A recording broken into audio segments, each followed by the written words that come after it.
একজন দুইজন যুবক উঠে যাও তো দেখি কার বাবা কাছে আছে, বাবার একটু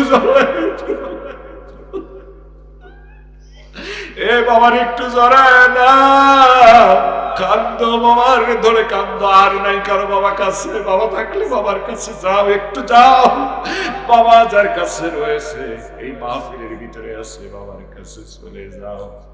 আল্লাহর কসম খুলে বলি, বাবা যদি মন থেকে তোমার জন্য দোয়া করে দেয়, তোমার মা যদি তোমার জন্য মন থেকে দোয়া করে দেয়, কসম আল্লাহর খুলে বলি রে বাজার, মৃত্যুর পর জান্নাত যেতে দেরি হবে না। জোরে বলুন সুবহানাল্লাহ, সুবহানাল্লাহ। হে যুবক বাজার, তোমার সন্তান তোমার হাত ধরেছে, যদি কোনো কষ্ট দিয়ে থাকে তুমি তার মাফ করে দিও বাজার। হ্যাঁ, আর কেউ নাই, তুই একজন বাবার কাছে কষ্ট দিয়ে থাকিলে ক্ষমাটা চেয়ে নাও, কষ্ট না দিয়ে থাকলে বাবার হাত ধরে একটু ক্ষমা নাও, আমার আল্লাহ খুশি হয়ে যাবেন। তুই একজন আসনি, উঠে বাবার কাছে চলে যেতে পারবা। দেখি কোন পাগল, আল্লাহর কোন পাগল আছে তুই একজন উঠে দেওয়ার জন্য। আমার ভাইরা, পরিশেষে আপনাদের কাছে বলতে চাই, আল্লাহ বান্দা দেখি কোন পাগল আছে কি, আল্লাহর কোন বান্দা কোন পাগল আছে বাবার কাছে গিয়ে একটু ক্ষমা চাবে। আমি পরিশেষে আপনাদের কাছে বলতে চাই, আপনাদের সম্মানিত ভাইরা, ইলম থাকলে কেমন হয় একটা মানুষের চরিত্র, একজন মানুষ কত দামি হয়ে যায়, এই লক্ষ্যে আপনাদের মাঝে কয়েকটি কথা বলে দিয়ে যাই আমার ভাইরা। হযরতে তালুত বাদশার সময়, আপনারা নাম শুনেছেন, তালুত নামে একজন বাদশা ছিল। এই তালুত বাদশার সময় একজন নবীও ছিলেন তদানীন্তন সময়ের ভিতরে আমার ভাইরা। কিন্তু সেই সময়ের ভিতরে একটা ব্যবস্থা ছিল, অনেক সময় নবীরা থাকাকালীন অবস্থায় আল্লাহ তাআলা একজন বাদশা নিয়োজিত করে ওই বাদশার মাধ্যমে ভালো কাজগুলি পরিচালিত হতো। কোথাও যুদ্ধ বিগ্রহ হয়ে গেলে এই নবীরা ওই বাদশার অধীনস্থ হয়ে বাদশাদের কথা এবং বাদশার সাথে সম্পৃক্ত থেকে তারা ওই যুদ্ধে অবতীর্ণ হয়ে যেত। জোরে বলুন সুবহানাল্লাহ। মুসলমান ভাইরা আমার গভীর মনোযোগ দিয়ে দেন, সেই সময়ের ভিতরে জালুত নামে একজন অত্যাচারী বাদশা ছিল। নাম কি? আরো জোরে বলেন, নাম কি? জালুত নামে একজন অত্যাচারী বাদশা ছিল। এই অত্যাচারী বাদশাটা মুসলমানদেরকে নানা দিক থেকে নির্যাতন নিপীড়ন করত, মুসলমানদের উপর অত্যাচার করত। তালুত বাদশা সিদ্ধান্ত নিয়ে ফেললেন যে আমি আমার সৈন্যবাহিনীদেরকে তৈরি করে নিচ্ছি, আমি ওই জালুত বাদশার বিরুদ্ধে একটা লড়াই করার জন্য যাব। আমার ভাইরা, এই লড়াইয়ের জন্য তিনি 4000 সৈন্য তৈরি করে নিলেন। জোরে বলুন আল্লাহু আকবার। তার আগে একটি কথা না বললে নয়, মুসলমান ভাইরা আমার গভীর মনোযোগ দিয়ে দেন। হযরতে তালুত যখন 4000 সৈন্য রেডি করে ফেললেন, জালুত বাদশার বিরুদ্ধে লড়াই করার জন্য চলে যাবেন, এই ছোট্ট সন্তান 11 কিংবা 13 বছর বয়স হতে পারে। হযরতে দাউদ আলাইহিস সালাতু ওয়াস সালাম এখনো নবুয়তি পায় নাই। এই ছোট্ট সন্তানটা এসে তালুত বাদশার কাছে অনুমতি চেয়ে বললেন, জাহাপনা, আমাদের ছোট্ট বলে অবহেলা করবেন না, আমার একটু সুযোগ দেয়া হোক, আমিও জালিমের বিরুদ্ধে লড়াই করার জন্য ময়দানে যাব। জোরে বলুন সুবহানাল্লাহ, জোরে বলুন আল্লাহু আকবার। আমার ভাইরা, আমার বন্ধুগণ, আজ তো আমরা মনে করি শুধু দাওয়াত খাওয়াটাই সুন্নাত, খাওয়ার শেষে মিষ্টান্ন মধু খাওয়াটাই সুন্নাত, কিন্তু অহুদের ময়দানে জালিমের বিরুদ্ধে প্রতিরোধ করে তোলাটাও একটা সুন্নাত। জোরে বলেন কথা ঠিক কিনা? খাওয়ার শেষে যেমন সুন্নাত, পাথরের আঘাতটাও খাওয়া তেমন সুন্নাত। জোরে কোন কথা ঠিক কিনা?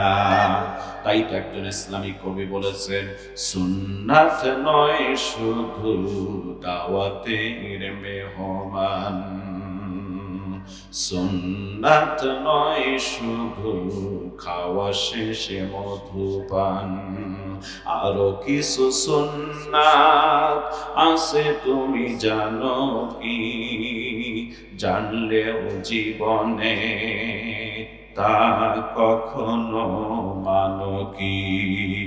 যেরকম কথা ঠিক কিনা? এই দাওয়াত আর খাওয়ার শেষে মধুপান, মিষ্টি পানটাই শুধু সুন্নাত না, আরো সুন্নাত আছে। কথা নাই? সুন্নাত হুদের জালিমের প্রতিরোধ গড়ে তোলা। ঠিক কিনা? জালিমের প্রতিরোধ গড়ে তুলতে হবে উহুদের ময়দানের মতো করে। এভাবে ঈমান দীপ্ত হতে হবে। কথা বলেন ঠিক কিনা? মুসলমান ভাইরা আমার, জালুত বাদশার বিরুদ্ধে লড়াই করার জন্য 4000 সৈন্য রেডি করে ফেললেন। জোরে বলেন কয় হাজার? আর জোরে বলেন। এই 4000 সৈন্য যখন তৈরি হয়ে গেল, সেই সময়ের ভিতরে ছোট্ট মানুষ হযরতে দাউদ আলাইহিস সালাতু ওয়াস সালাম এসে বললেন, জাহাপনা, আমারও একটু অনুমতি দেন, আমিও ওই বাতিলের বিরুদ্ধে লড়াই করার জন্য, আল্লাহর জন্য আমি যুদ্ধ করার জন্য প্রস্তুত হয়ে আছি। জোরে বলুন সুবহানাল্লাহ। ছোট্ট মানুষ মনে করে এই মুসলিম সেনাপতি তালুত বাদশা তারে ফিরায় দিলেন, না, তোমাকে নেওয়া যাবে না, তুমি তো একেবারেই ছোট্ট মানুষ, কি করবা তুমি যুদ্ধের ময়দানে? কিন্তু আমার ভাইরা, এই ছোট্ট মানুষটা একটু পরে ওই দরবার থেকে বাইরে বের হওয়ার পর আমার আল্লাহকে একটা ডাক দিয়ে বললেন, আমার আল্লাহ, আমি প্রথমবার গিয়েছি, আমাকে ফেরত দিয়েছেন, আর যেন ফেরত না যায়, আমি দ্বিতীয়বার সেখানে যাব। আল্লাহ, তুমি তার মনটা নরম করে দিও। দ্বিতীয়বার গেলেও তাকে ফিরিয়ে দেওয়া হলো। দ্বিতীয়বার যাওয়ার পর একটা কথা বললেন, ও মুসলিম সেনাপতি, আমারে শুধুমাত্র একটা বার নিয়ে দেখুন, রাস্তায় গিয়ে প্রমাণ করে দেখবেন, যদি আমি যুদ্ধ করার অনুপযোগী হয়ে যাই, রাস্তা থেকে ব্যাক করে ফিরে আসব। মুসলমান সেনাপতির মনটা নরম হয়ে গেল। এই ছোট্ট মানুষ হযরতে দাউদ আলাইহিস সালাতু ওয়াস সালামকে যুদ্ধে যাওয়ার অনুমতি দিয়ে দিলেন। জোরে বলুন সুবহানাল্লাহ। আমার ভাইরা, এরকম যুদ্ধ বলুন তো ছোট ছোট বাচ্চারা ইসলামের ইতিহাসে অতীতে করেছে কি করে নাই? জোরে বলেন, করেছে কি করে নাই? দাউদ আলাইহিস সালাতু ওয়াস সালাম ঠিক ছোট্ট বাচ্চা যখন অনুমতি পেয়ে গেল, মনে বড় আনন্দ, যুদ্ধের ময়দানে চলে যাবে। কিন্তু মুসলিম সেনাপতি তালুত বাদশা একটা নির্দেশ দিয়ে দিলেন, শুনে নাও, সামনে একটা নহর পাওয়া যাবে। এটা কোরআনে কারীমের ভিতরে স্পষ্ট অনেকগুলি আয়াতের তাফসীর রয়েছে, আমি সেদিকে যাব না, সময়ের অভাব। আমার ভাইরা, বলা হলো সামনে একটা নহর পাওয়া যাবে, নদী পাওয়া যাবে। এই নদীর ভিতরে কোনো নৌকা নাই, স্টিমার নাই, কালভার্ট নাই, ব্রিজ নাই, কোনো কিছুই নাই, পুল নাই। এই নদীটা সাঁতার দিয়ে প্রত্যেকটা সৈন্যকে পার হয়ে যেতে হবে। তবে শুনে নাও, এই নদীর পানিগুলি মিষ্টান্ন হবে। যদি তোমরা এই নদীর পানিকে অতিরিক্ত পান করো, প্রচন্ড গরমের কারণে, দীর্ঘ পথ হাঁটার কারণে যদি এই নদীর পানি তোমরা পান করে ফেলো অতিরিক্ত, তাহলে যুদ্ধে যাওয়ার মতো অনুপযোগী হয়ে যাবা। হ্যাঁ, কেউ যদি পানি পান করতে চাও, একটুকু সামান্য অঞ্চলে দিয়ে সামান্য পানি পান করে নিতে পারবা। কিন্তু আমার ভাইরা, এই যুদ্ধের ময়দানে যখন অনুমতি দেওয়া হলো ওই যুদ্ধে যাওয়ার জন্য, মুসলমান ভাইদের আমার, ঠিক যখন ওই নহরের কাছে চলে গিয়েছে, তালুত বাদশা চিন্তা করলো, আরে ছোট্ট মানুষ হযরতে দাউদ এই সন্তানটাকে নদী পার হতে পারবে? তার দিকে একটু তাকায় দেখলেন, ঠিক তখন সাঁতার দেওয়া শুরু হয়ে গেল, অস্ত্র শস্ত্র সহ। আমার ভাইরা, 4000 সৈন্য যখন এই নদীতে সাঁতার দেওয়া শুরু করলেন, নহরটা এত মিষ্টান্ন পানি ছিল, আর দীর্ঘ পথ হাঁটার কারণে ক্লান্ত হয়ে গিয়েছে। মুসলমান ভাইরা আমার, ওই নদীর পানি এই পরিমাণ 4000 সৈন্যের ভিতরে মাত্র 313 জন বাদ দিয়ে বাকি সৈন্যরা এই পরিমাণ পানি পান করে ফেলল। পানি পান করতে করতে একেবারে টেপা মাছের মতো আমার ভাইরা, তাদের মুখটা পেটটা অনেক মোটা হয়ে গেল, যুদ্ধে যাওয়ার অনুপযোগী হয়ে গেল। পার হয়ে যাওয়ার পরে তারা যেন নদীর পানি পান করার পরে একেবারে দুর্বল হয়ে পড়ল, পেট বড় বড় হয়ে গেল। আর সবার আগে এই ছোট্ট মানুষ হযরতে দাউদ আলাইহিস সালাতু ওয়াস সালাম নদী পার হয়ে উপকূলে উঠে মুসলিম সেনাপতিকে ডাক দিয়ে বললেন, মুসলিম সেনাপতি গো, আপনি আমাকে নিয়ে টেনশন করেছিলেন, আমি এই নদীর পানি এক ফোঁটাও পান করি নাই। সবার আগে আল্লাহ তাআলার মেহেরবানি, আমি এই নদী পার হয়ে আমি উপকূলে উঠেছি। জোরে বলুন সুবহানাল্লাহ, বলুন আল্লাহু আকবার। সবার আগে আমি উপরে উঠেছি। মুসলমান সেনাপতি বড় আশ্চর্য হয়ে গেলেন, সর্বনাশ, কি করে ছোট্ট মানুষটা সবার আগে উপরে উঠে গেল? কেমনে এটা সম্ভব? আমার ভাইরা আশ্চর্যজনিত হয়ে গেলেন। ঠিক ওখানে মুসলিম সেনাপতি যাওয়ার পর লক্ষ্য করে দেখলেন, মানুষ গণনা শুরু করে দিলেন। সেই গণনার ভিতরে তিনি লক্ষ্য করে দেখলেন মাত্র 313 জন লোক যুদ্ধে যাওয়ার অনুপযোগী। বাকি 4000-এর ভিতরে বাকি লোকগুলি সব অনুপযোগী হয়ে গেল। এরা আর কেউ সামনে যেতে পারতেছে না, অসুস্থ হয়ে পড়ে গেল নদীর পানি পান করার কারণে। আল্লাহর নবী আমার ভাইরা হযরত দাউদ আলাইহিস সালাতু ওয়াস সালাম মুসলমান সেনাপতিকে ডাক দিয়ে বললেন, হুজুর, মুসলমান সেনাপতিকে বললেন, তালুত বাদশাকে বললেন, হুজুর এদের এই অবস্থা কেন? এদের এই অবস্থার কারণ হলো আল্লাহ নিষেধ করেছেন এই নদীর পানি পান করতে। এরা এই পরিমাণ পানি পান করেছে যে প্রত্যেকে যুদ্ধে যাওয়ার অনুপযোগী হয়ে গিয়েছে। মাত্র 313 জন যোদ্ধা নিয়ে যখন চলে যাচ্ছে আমার ভাইরা, মাঝে মাঝে লক্ষ্য করে দেখেন হযরতে দাউদ আলাইহিস সালাতু ওয়াস সালাম ওই 313 জন কাফিলার থেকে একটু পিছনের দিকে পড়ে যায়। কেন পিছনের দিকে পড়ে যায় দুনিয়ার কোন মানুষ হয়তো জানে না। আমার ভাইরা যখন পিছনের দিকে পড়ে যায়, প্রথম একটা ছোট্ট পাথর হযরতে দাউদ আলাইহিস সালাতু ওয়াস সালামকে ডাক দিয়ে বলেন, ও আল্লাহর নবী দাউদ, তুমি আমার এই পাথরটারে উঠায় নাও। এই পাথরটা তোমার যুদ্ধের ময়দানে জালুত বাদশার বিরুদ্ধে লড়াই করার জন্য কাজে লাগবে। জোরে বলুন সুবহানাল্লাহ, বলুন আল্লাহু আকবার। হযরতে দাউদ আলাইহিস সালাতু ওয়াস সালামের আরেকটা গুণ ছিল কি জানেন? তিনি এই গুলকি অর্থাৎ পাথর আর গুলকি দিয়ে খেলা খুব পছন্দ করতেন। আমাদের দেশে অনেকে বাচ্চারা বলে বাটুল, রাবারের বাটুল বলে না? বাটুল দেখছেন? পাখিরে মানে ছোট ছোট বাচ্চারা কি বলেন আপনারা? বাটুল। এই বাটুলের ভিতরে কিছু দিয়ে ছেড়ে দেয়, দেখবেন যে পাখি পর্যন্ত অনেক সময় লেগে যায়, ঠিক কিনা বলে? তো আল্লাহর নবী দাউদ আলাইহিস সালাতু ওয়াস সালাম ওইটাকে বাটুল, ওই ভাষায় বলা হচ্ছে গুলকি, এই গুলকি ওই রাবারের এরকম একটা পছন্দ করতেন। আর উনি এই পাথর তখন থেকে এভাবে ব্যবহার করতেন। যদি কোনো শিকারী পাখিকে শিকার করার ইচ্ছা করতেন, এই পাথর, এই গুলকি দিয়ে, এই বাটুল দিয়ে ছুঁড়ে মারলেই ওই পাখি শিকার হয়ে যেত। সুবহানাল্লাহ। কি হয়ে যেত ভাই? আরো জোরে বলেন না কেন? শিকার হয়ে যেতেন। তাহলে তার হাতটা কত পাকা ছিল, কথা বুঝতে পারলাম? তো উনি তো এমনি পাথরকে পছন্দ করতেন, আবার পাথর ডাক দিয়ে বলতেছেন, আমারে উঠায় নাও, সামনে তোমার কাজে লাগবে। জোরে বলুন না সুবহানাল্লাহ। আর একটু সামনে গেলেন, যাওয়ার পর আর একটা পাথর ডাক দিয়ে, উনি মাঝে মাঝে পিছনে পড়ে আর এরকম পাথর পায়, আর একটা পাথর ডাক দিয়ে বললেন, আমারই উঠায় নাও, আমি সাধারণ কোনো পাথর না, আমাকে ব্যবহার করেছেন নবী ইয়াকুব আলাইহিস সালাতু ওয়াস সালাম, তুমি আমারে উঠায় নাও, তোমার কাজে লাগবে। জোরে বলুন না সুবহানাল্লাহ। আর একটু সামনে গেলে আর একটা পাথর তারে ডাক দিয়ে ফেললেন এবং তিনি 3টা পাথর উঠায় নিয়ে সুন্দর করে, ওই আগের জামানায় খুঁতি ছিল না, টাকা পয়সার একটা ব্যবসা করে কাপড়ের, কি বলেন এটারে? হ্যাঁ, আচ্ছা আচ্ছা, থলে বা যাই হোক এরকম, এর ভিতরে ঢুকাই নিলেন। সুবহানাল্লাহ। মুসলমান ভাইরা আমার গভীর মনোযোগ দিয়ে দেন, অনেক লম্বা কথা, যেহেতু সময় হবে না, শুধুমাত্র শর্ট করে কথাগুলি একটু বলে দিয়ে যাব। আল্লাহর নবী দাউদ আলাইহিস সালাতু ওয়াস সালামকে নিয়ে যখন যুদ্ধের ময়দানে মুসলিম সেনাপতি পৌঁছে গেল, মুসলমান ভাইরা আমার যুদ্ধের ময়দানে দেখবেন আগের জামানার যুদ্ধ হতো মুখোমুখি যুদ্ধ। জোরে বলেন কথা ঠিক কিনা? এখনো স্থল যুদ্ধ যেগুলি হয় সেগুলো হয় মুখোমুখি যুদ্ধ।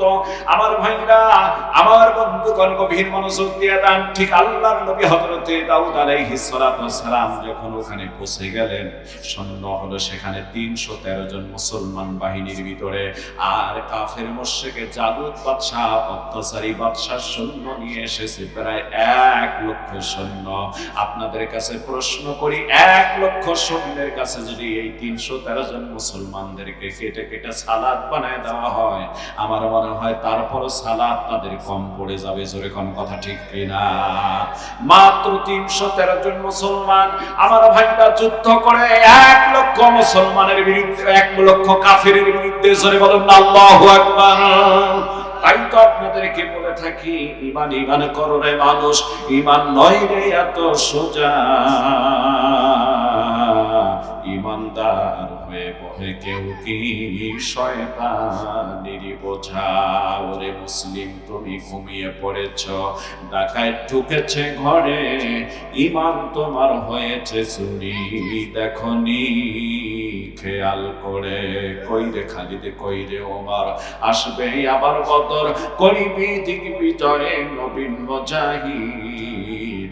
এখনো কি গাইতে হবে ঘুম ভাঙা নিবিড়? এখনো কি গাইতে হবে ঘুম ভাঙা নিবিড়, মসজিদের কোণে বসে তসবিহ নয় রে আর, তোর হাতে এখন মানায় শুধু সকমকে তলোয়ার, গর্দান নিতে ওই জালিমের আইরে মুজাহিদ, এখনো কি গাইতে হবে ঘুম ভাঙা নিবিড়। লিল্লাহি তাকবীর। মুসলমান সেনাপতি গিয়েছেন কতজন লোক নিয়ে? জোরে বলেন কতজন? আরো জোরে বলেন কতজন?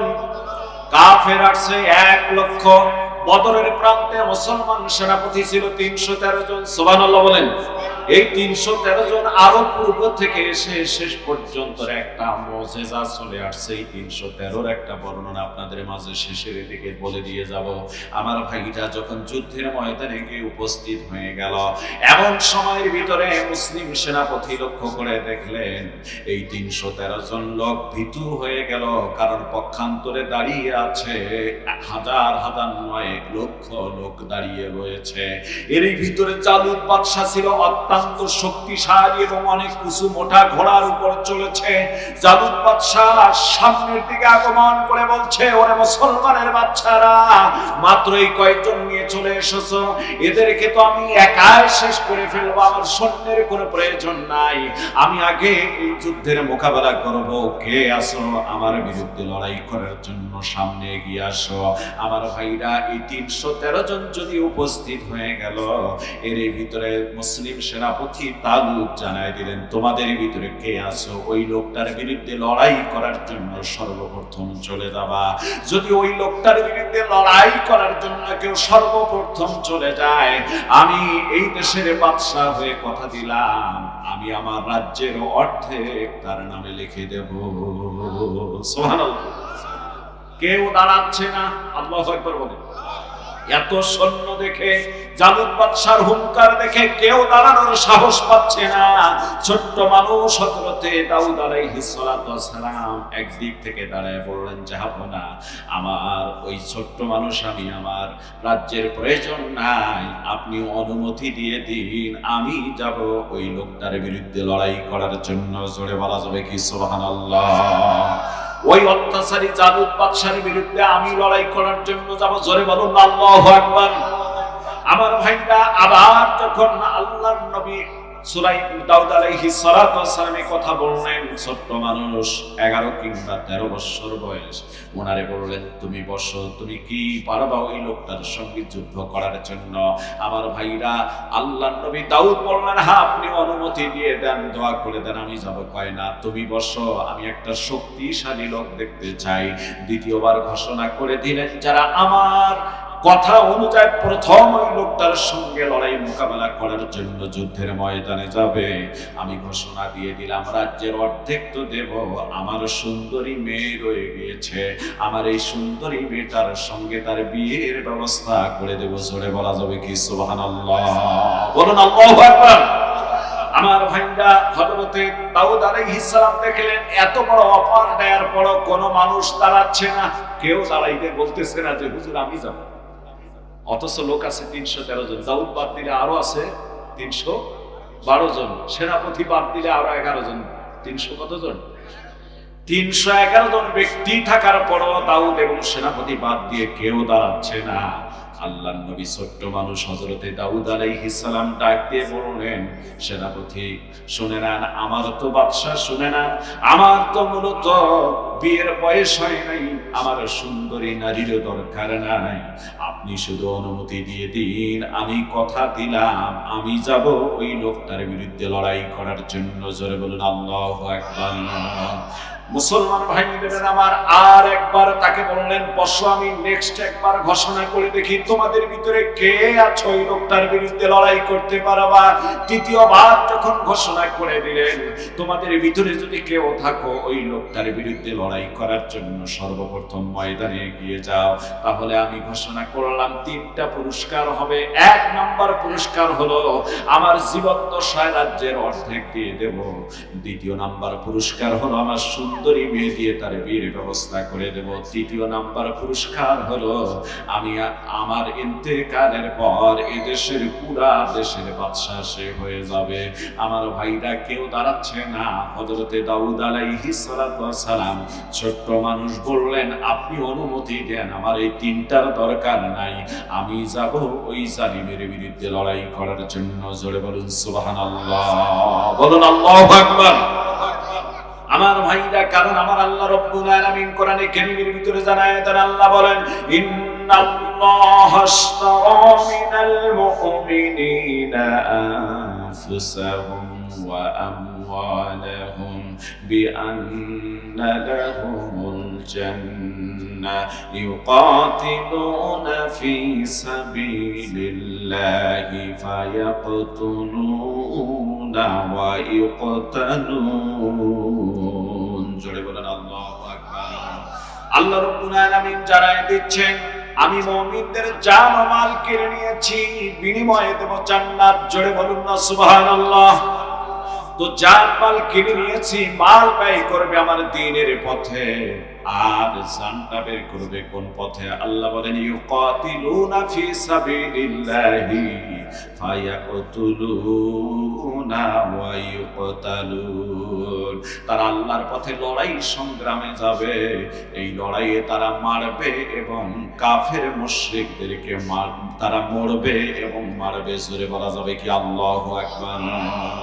আমার ড্রাইভার এবং আমার সফর সঙ্গী, আমার ভাইরা, আমার ইউনিভার্সিটির পেশ ইমাম, আমার বন্ধুগণ, একজন আল্লাহওয়ালা এক লোককে সঙ্গে রেখেছি। কয়েকদিন আগের ঘটনা, অর্থাৎ গত ডিসেম্বরের 4 তারিখ আমি কুড়িগ্রাম সদরে আমার বাসার পাশেই প্রায় মাত্র 4-5 কিলোমিটার দূরে প্রধান বক্তা হিসেবে আলোচনা করতেছিলাম।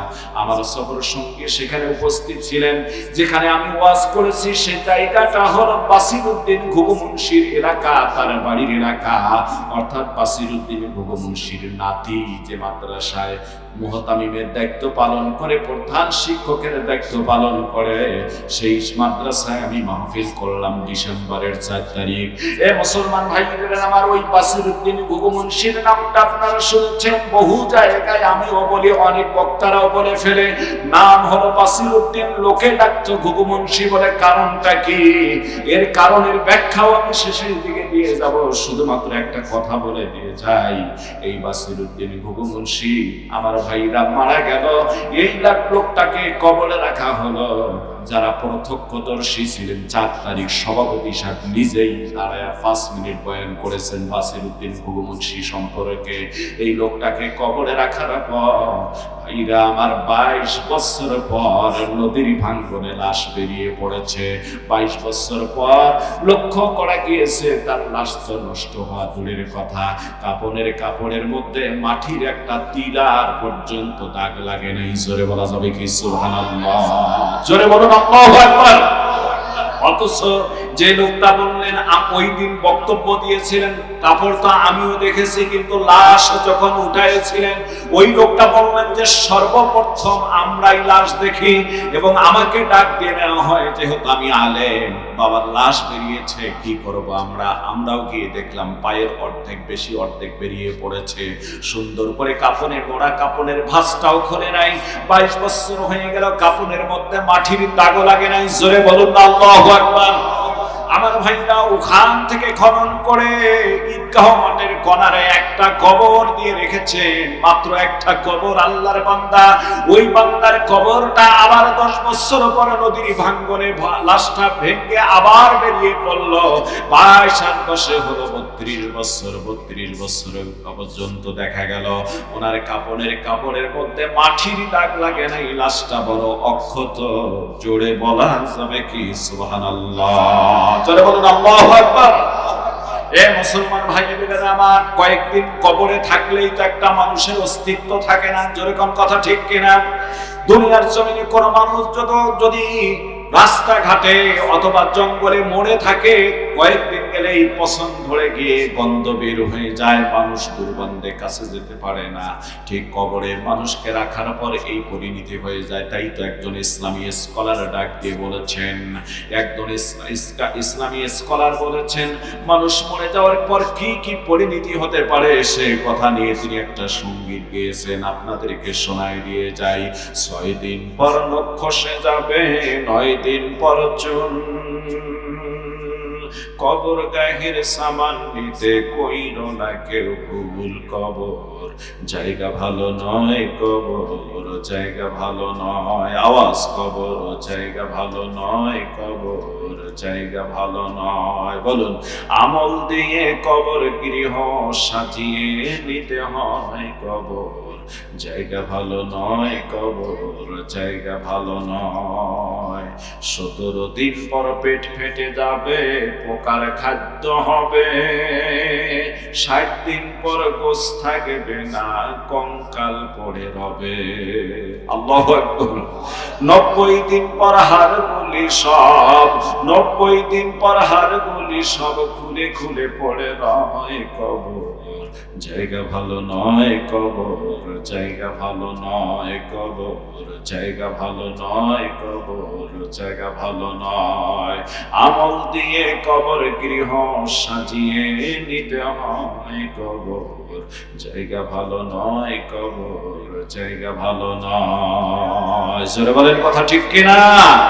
আমার ভাইরা, আমার বন্ধুগণ, সেই বাসিরউদ্দিন ঘুঘু মুন্সির 32 বছরের বেলাও দেখা গিয়েছে কাপনের কাপড় অক্ষত একটা তিলাও পড়ে নাই, মাটির দাগও লাগে না, এরকম সাদা ধপধপ করতেছে। জোরে বলুন না আল্লাহু আকবার। ওই দিন আপনাদের দেওয়ানগঞ্জ থানার পোল্লাকান্তি ব্রিজের দক্ষিণ সাইডে ওয়াজ করে আমি বাড়িতে গিয়েছি। ড্রাইভার খুব ক্লান্ত, আমি বললাম তুমি কি ঘুমাও, আমি একটু গাড়িটা ড্রাইভ করে একটু গিয়ে দেখি পরিস্থিতি কি। লোকদের জিজ্ঞাসা করলাম কোথায় যাচ্ছেন, এতগুলি লোক কেন? কয় বাসিরউদ্দিন ঘুঘু মুন্সির লাশ দেখতে যাই। ঠিক যাওয়ার পর দেখি অন্তত 50,000 লোক বুঝি জড়ো হয়ে গিয়েছে তার লাশ দেখার জন্য। জোরে বলুন আল্লাহু আকবার। হালুয়া হাল ছেড়েছে, জালুয়া জাল ছেড়েছে, যার যার কর্ম ছেড়ে লাশটা দেখার জন্য চলে গিয়েছে। বাঁশ দিয়ে বেষ্টনী করে রেখেছেন। আমি গুনাহগার ওই বাঁশের বেষ্টনীর ভিতরে প্রবেশ করার পর লাশটা দেখার জন্য আমার ভাইরা মুখের কাছে চলে আসলাম। হাত লাগায় আমি মুখটা খুলবে একটু মাত্র টান দিয়েছি, বাসিরউদ্দিন ঘুঘু মুন্সির দাড়িগুলি আমার সামনে বেরিয়ে পড়লেন। সুন্দর পাকা পাকা লম্বা দাড়ি। জোরে বলুন আল্লাহু আকবার। চোখে পানি এসে গেল। আমি বললাম, আহারে, যে ব্যক্তিটার এতদিন পর্যন্ত দাড়ি অক্ষত রয়েছে, আহারে, তার মুখটা দেখা কি এতদিন পর ঠিক হবে? না না। আমি গুনাহগার পায়ের পিছনের দিকে চলে গেলাম, হাঁটু এবং গিরার মাঝখান দিয়ে আল্লাহর বান্দার পায়ের উপর দিয়ে ভাবে চাপ দিয়ে অনুভব করতে চাইলাম, দেখি তার পরিস্থিতিটা কি। আমি হাঁটু গিরার মাঝখান দিয়ে চাপ দিয়ে অনুভব করলাম বাসিরউদ্দিন ঘুঘু মুন্সি এখনো সুন্দর আছে, শরীরের গোশতগুলি ঠিক আছে, শুধুমাত্র একটু শুকায় গিয়েছেন। চলে বলা যাবে কি আল্লাহু আকবার। মুসলমান ভাইরা, আমার এই লোকটার বাড়িতে আমি 4 দিন গিয়েছিলাম। ওই যে বললাম তার একটা নাতির মাদ্রাসায় মাহফিল করেছিলাম, সে ছিল আমার জুনিয়র বন্ধু, একই মাদ্রাসায় পড়াশোনা করতাম। ওই ছেলেটাকে নিয়ে তার বাড়িতে গিয়েছিলাম একা এক করে 4 দিন। যাওয়ার পরে এই লোকটার কিছু গুণ আমি শুনতে পেরেছিলাম। ওই গুণগুলি শেষের দিকে বলবো, শুনতে আপনারা রাজি আছেন না নাই? আমল সে জিंदगी बनती है, जन्नत भी जहन्नम भी, या इस्लाम में फितरत है नानाडी है नानुरी। আমলের দ্বারা মানুষের জিंदगी জান্নাত কিংবা জাহান্নামী হয়। জোরে বলেন, কথা ঠিক কিনা? এজন্য আমলটা ভালো করার দরকার আছে না নাই? এ বকশীগঞ্জের ভাইরা, জোরে বলেন, আমল ভালো করার দরকার আছে না নাই? আমলে আউলিয়া কথা পায় না কেন? আমলের দ্বারা মানুষের জিন্দেগির পরিবর্তন হয়ে আসে। এই জন্য আপনাদেরকে আমার ভাইরা আপনাদেরকে একটা ছোট্ট করে তথ্য দিয়ে যাই, খুব গভীর মনোযোগ দিয়ে যান। আমলের দ্বারাই মানুষের জিন্দেগির পরিবর্তনটা কেমন আসে একটু ছোট্ট করে কথা বলে দিয়ে যাই। আমার ভাইরা, আমার বন্ধুগণ, আমল দ্বারাই একটা মানুষ রাতারাত্রি এক সময়ের এক মুহূর্তের আমল যদি আল্লাহর কাছে পছন্দ কবুল হয়ে যায়, আল্লাহ পাক ভাগ্য কিসমতকে তার জন্য খুলে দেয়। জোরে বলেন কথা ঠিক কিনা? এখানে যারা আছেন, অনেক ভাই রয়েছেন যাদের বাবা মা এখনো বেঁচে আছে, এসব যুবক এখানে রয়েছেন, কিন্তু অনেক এখানে রয়েছেন যাদের বাবা মা বেঁচে নেই। একটু অপেক্ষা করুন। আমার ওয়াজের একটা বৈশিষ্ট্য হলো শেষের দিকে এসে চোখের পানি বের করে দেই, যাতে আপনারা চোখের পানি ঝরায় দিয়ে যেতে পারেন। চোখের পানি আল্লাহ তাআলার কাছে খুব দামি। জোরে বলা যাবে কি সুবহানাল্লাহ? সে চোখের পানি ফেলার জন্য শেষের দিকে আমরা প্রস্তুত হয়ে যাই। অল্প সময়ের ভিতরে চোখের পানি আসার কি ধরে রাখতে পারবেন না, তার আগে কয়েকটা কথা বলে দিয়ে যাই। একটু গভীর মনোযোগ দিয়ে দেন। এখানে যারা আছে যুবক তরুণের বাবা কার কার আছে একটু হাত উঠান, আমি দেখতে চাই। আল্লাহু আকবার। মা বাবা আছেন এরকম ব্যক্তিদের হাত উঠান। দুজনের একজন আছে, দুজনের একজন আছে। আলহামদুলিল্লাহ, অনেকের বাবা মায়ের একজন হলেও আছেন, কারো দুজন আছে। শুকরিয়া, হাতটা না। অনেকে এখানে আছেন যার মা বাবার একজন অথবা দুজনেই চলে গেছেন, দুজন অথবা একজন। এরা হাত উঠে কার কার বাবা মা নেই তাকারে দেখেছেন? তবুও কত হাত উঠেছে। এসব বান্দাদের বাবা মা নেই, হাতটা নামান। একটা কথা বলে দিয়ে যায়।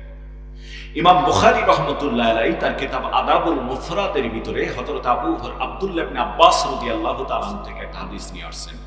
ইমাম বুখারী রাহমাতুল্লাহ, আবার বলছি, ইমাম বুখারী রাহমাতুল্লাহ আলাইহি তার লিখিত কিতাব আদাবুল মুফরাদ, এই আদাবুল মুফরাদের ভিতরে আব্দুল্লাহ ইবনে আব্বাস রাদিয়াল্লাহু তাআলা আনহু থেকে একটা হাদিস নিয়ে এসেছেন। হাদিসটা হলো রাসূল করিম সাল্লাল্লাহু আলাইহি সাল্লাম বলেছেন, এই পৃথিবীতে দুইজন সন্তান, মাত্র দুটা শিশু জন্ম হওয়ার পর যেদিন জন্ম হয়েছে ওই দিনেই তারা কথা বলা শুরু করেছে। জোরে বলুন সুবহানাল্লাহ। একজনের নাম অনেকে জানবেন, বলেন তো সেটা কে? মাশাআল্লাহ। এই জন্য বলছি একজনের নাম অনেকে জানবেন। একজনের নাম হচ্ছেন হযরত ঈসা আলাইহিস সালাম। জোরে বলুন না সুবহানাল্লাহ। আর একজনের নাম কিন্তু সহজে অনেকে জানবেন। ইমাম বুখারী রাহমাতুল্লাহ আলাইহি তার কিতাব আদাবুল মুফরাদের ভিতরে হযরত আব্দুল্লাহ ইবনে আব্বাস রাদিয়াল্লাহু তাআলা আনহু থেকে হাদিস বর্ণিত করে নিয়ে এসেছেন। তিনি বলেন যে রাসূল করিম সাল্লাল্লাহু আলাইহি ওয়াসাল্লাম বর্ণনা করেছেন, দুজন শিশু জন্ম হওয়ার পর পৃথিবীতে কথা বলেছেন ওই দিনে। একজন হলেন হযরত ঈসা আলাইহিস সালাতু ওয়াস সালাম, ঈসা ইবনে মারইয়াম। আমার ভাইরা, ঈসা বিনতে মারইয়াম। আমার ভাইরা, আরেকজন হলো জুরাইস, তার মানে জুরাইস নামে এক আল্লাহর ওলি ছিলেন। এই আল্লাহর ওলির সাথে একটা বাচ্চার একটা ঘটনা ঘটে গিয়েছে। এই বাচ্চাটা জন্ম হওয়ার পর কথা বলেছেন। বিষয়টা ছিল এরকম, ইমাম বুখারী রাহমাতুল্লাহ আলাইহি বলেন, এই জুরাইস নামে আল্লাহর ওলি একটা বস্তির পাশে একটা ছোট্ট ঘর বানায় জীবন যাপন করতেছিলেন। আমার ভাইরা শুনে নেন, এরই ভিতরে লক্ষ্য করে তিনি দেখলেন ওখানে তিনি জীবন যাপন করেন, বিবাহ শাদীও করেন নাই, আল্লাহর ইবাদত বন্দেগীর ভিতরে লিপ্ত থাকেন জুরাইস। মুসলমান ভাইরা আমার, ওই জুরাইসের পাশে আবার এক রাখাল বসবাস করত। এই রাখালের ওখানে একজন নষ্ট মহিলা, চরিত্রহীন মহিলা মাঝে মাঝে রাখালের বাড়িতে আসতো, রাখালের সাথে তার সম্পর্ক ছিল। এবং ওই এলাকায় কয়েকটি চরিত্রহীন মহিলা ছিল, তার ভিতরে একটা মহিলা মাঝে মাঝে রাখালের কাছে যাইতো। হঠাৎ করে ইমাম বুখারী রাহমাতুল্লাহ আলাইহি বলেন, বিষয়টা হলো এরকম আমার ভাইরা, ওই জুরাইস নামে আল্লাহর ওলি একদিন ইবাদতের ভিতরে লিপ্ত ছিলেন ঘরের ভিতরে, আর তার জননী মা এসে ডাক দিয়েছেন, বেটা জুরাইস, আমি তোমার মা এসেছি, দরজা খুলে দাও, কথা আছে। এক এক করে মা তিনটা ডাক দিয়েছেন। জুরাইস ইবাদতের ভিতরে লিপ্ত। জুরাইস মনে মনে ভাবলো, আমি কি মাকে দরজা খুলে দেব না, ইবাদতটা কন্টিনিউ করে শেষ করে তারপর মাকে দরজা খুলে দেব। আমার ভাইরা, সে ইবাদতের ভিতরে লিপ্ত থাকলো। এর ভিতরে মা জননী কষ্ট পেয়ে গিয়ে সাথে সাথে একটা বরদোয়া দিয়ে ফেললেন, বেটা রে, আমি মা হয়ে তোমারে বরদোয়া দিয়ে দিলাম, তোমার সঙ্গে আল্লাহ রাব্বুল আলামিন মৃত্যুর আগেই একটা পতিতা অর্থাৎ নষ্ট মহিলার সম্মুখীন আল্লাহ করবেন। তোমার ইজ্জত নিয়ে নষ্ট মহিলার সাথে তোমাকে মুখোমুখি হতে হতে হবে, এমন বর্তোয়া দিয়ে জননী মা চলে গিয়েছেন। ঠিক তার কিছুদিনের ভিতরে ওই যে রাখালের বাড়িতে যে মহিলা, নষ্ট মহিলাটা আসা যাওয়া করত, এই মহিলা আমার ভাইরা হঠাৎ করে স্বামী নাই কিন্তু মহিলা একটা বাচ্চা প্রসব করে ফেললেন। স্বামী ছাড়া বাচ্চা হলে আপনারা বলুন তো এটা জারজ সন্তান কিনা? জোরে বলেন এটা জারজ কিনা? সাথে সাথে বাদশার দরবারে সংবাদ চলে গেল। বাদশাহ ওই মহিলাকে বাচ্চা সহকারে নিয়ে গেলেন। যাওয়ার পর জিজ্ঞাসা করলেন, তোমাকে কে এই কাজটা করেছে? তোমার সঙ্গে কার সম্পর্ক? এই কাজটা তোমার কে করেছে? মহিলা সাথে সাথে জবাব দিয়ে ফেললো, ওই যে জুরাইজ নামে যে লোকটা আল্লাহর ওলি তোমরা মনে করো, ওই লোকটাই আমার সঙ্গে সর্বনাশ করেছে। বাদশা রাগান্বিত হয়ে বলল, যাও ওই দরবেশের ঘরটা সাথে সাথে সৈন্য পাঠাই দিল, ভেঙে দাও, তার হাতে পায়ে রশি লাগায়া আমার বাড়ির দিকে, আমার দরবারের দিকে নিয়ে আসো, কঠিন বিচার করা হবে। সৈন্য চলে গিয়ে আল্লাহর ওলির ঘরটা ভেঙে দিয়ে ফেললেন, ওনারে বেঁধে তারপর বাদশার দরবারে যখন নিয়ে আসতেছেন, নিয়ে আসার পথে একটা খারাপ মহিলা আরেকটা সামনে আসলে আল্লাহর বান্দা জুরাইজ নামে আল্লাহর ওলি ওই মহিলাকে দেখার পর মুস্কি একটা হাসি দিয়েছে। সৈন্যরা খুব রাগান্বিত হয়ে গেলেন, সর্বনাশ, এই লোকটার আসলে চরিত্র খারাপ। কারণ হলো এই লোকটা তো একটা অঘটন ঘটায় দিয়েছে, আবার আর এক মহিলাকে দেখে মুস্কি হাসে। আমার ভাইটা হাসার কারণটা তো সাধারণ মানুষ বুঝতে পারবে না। আল্লাহর ওলি মনে মনে চিন্তা করতেছেন, আরে মা, তুমি এমন এক বরদোয়া করে আমার দরবার থেকে গিয়েছো, জোরে জোরে বরদোয়া করেছিলে, আমি তখন ইবাদতের ভিতরে লিপ্ত, আমার কানে এসেছিল, মা তুমি বলেছিলে যে মৃত্যুর আগে একটা খারাপ মহিলার সম্মুখীন হতে হবে। এখন বাদশার দরবারে আমাকে একটা খারাপ মহিলার সম্মুখীন হতে হচ্ছে। জোরে বলুন আল্লাহু আকবার। এই জন্য আল্লাহর ওলিরা বলেন, খেদমতে মা দরফি দরকুম সুবহ শাম তাকে বাসি দরদ আলম নেকো নাম। খেদমতে মা দরফি দরকুম আর তাকে বাসি দরদ আলম বখতিয়ার। জোরে বলা যাবে কি আল্লাহু আকবার। বাইজিদ বুস্তামি আল্লাহর ওলি, ছোট্ট মানুষ ওলি হলেন কিভাবে? জননী মা অসুস্থ, পানি পান করতে চেয়েছিলেন। পানি পাহাড়ি অঞ্চলে এখনো সব জায়গায় পানি পাবেন না। আমি মাঝে মাঝে কুড়িগ্রাম থেকে এসে আমার ভাইরা, আমার বন্ধুগণ, আমি ওই যে মাঝে মাঝে ওই নালিতা বাড়িতে এসে 17 মাসে খতিবের দায়িত্ব পালন করেছিলাম মধ্য বাজারের কেন্দ্রীয় জামে মসজিদে, এখন সেটা 5 তলা হয়েছে। আমার ভাইরা, আমি থাকাকালীন অবস্থায় সেটা হয়েছে। আমি মাঝে মাঝে যখন পাহাড়ি রাস্তা দিয়ে যাইতাম, ওনারা বলতেন, হুজুর এই জায়গাগুলি এক মৌসুম শুধু আবাদ হয়, তারা মানে আমন বৃষ্টির সময়টা আবাদ হয়, অন্য সময় ফসল হয় না। কেন হয় না? কয় এখানে বোর্ডিং করে পানি তোলার মতো কোনো উপায় নাই। এখানে এই পরিমাণ পাথর, বোর্ডিং করে পানি, সেখানে সেচ থেকে পানি ওঠে না। এই জন্য আমাদের এলাকায় পাহাড়ি এলাকাটা এক মৌসুম আবাদ হয়ে যায়। আমার ভাইরা, আপনারা যাবেন ওই বরিশাল, নোয়াখালী, চট্টগ্রাম, ভোলার ওই দিকে যাবেন, একটা টিবল যেগুলি পানি পান করা যায়, ওই টিবলের যেখানে পানি পান করা যাবে, ভালো পানি পাবেন, ওই টিবলটা সেখানে বোর্ডিং করতে গিয়ে সময় লাগে 15 দিন, 12 দিন, 10 দিন, অনেকগুলি লোক সহকারে 1500 ফিট, 1400 ফিট, 1200 ফিট নিচে দেওয়ার পর পানি পান করা লাগে। এর আগে পানি পান করতে পারবেন না, শুধু লবণ আর লবণ। আমার ভাইরা, আল্লাহ পাক আমাদেরকে কত ভালো রেখেছেন, 30 ফিট 40 ফিটের ভিতরে আমরা পানি পান করি। জোরে বলুন সুবহানাল্লাহ। কথায় কথা বেড়ে গেল, লম্বা হয়ে গেল কথা।